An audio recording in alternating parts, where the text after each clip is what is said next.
আপনি কি ভাবছেন? তবে কি আওয়ামী লীগ আবার রাজপথে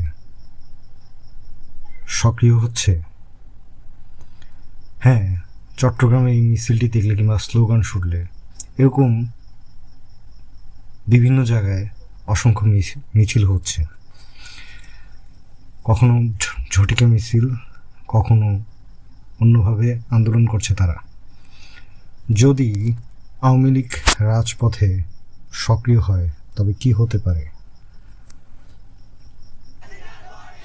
ছাত্র জনতা ও বৈষম্য বিরোধী আন্দোলনকারীরা কোনোভাবেই আওয়ামী লীগকে পুনর্বাসিত হতে দেবে না বলে স্পষ্ট ঘোষণা দিয়েছে। ফলে আওয়ামী লীগ রাজপথে নামলে উভয় পক্ষের মধ্যে বড় ধরনের রক্তক্ষয়ী সংঘর্ষ ও প্রাণহানির আশঙ্কা রয়েছে।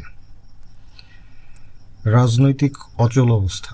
এই পরিস্থিতিতে কেন্দ্র করে দেশে জরুরি অবস্থা জারি বা সরকারের পতন ঘটানোর মতো চরম রাজনৈতিক সংকট তৈরি হতে পারে।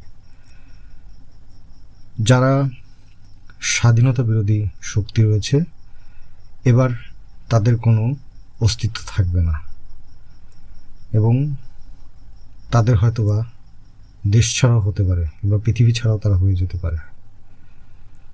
ধন্যবাদ। আপনার মন্তব্যটি কমেন্ট বক্সে অবশ্যই জানাতে পারেন।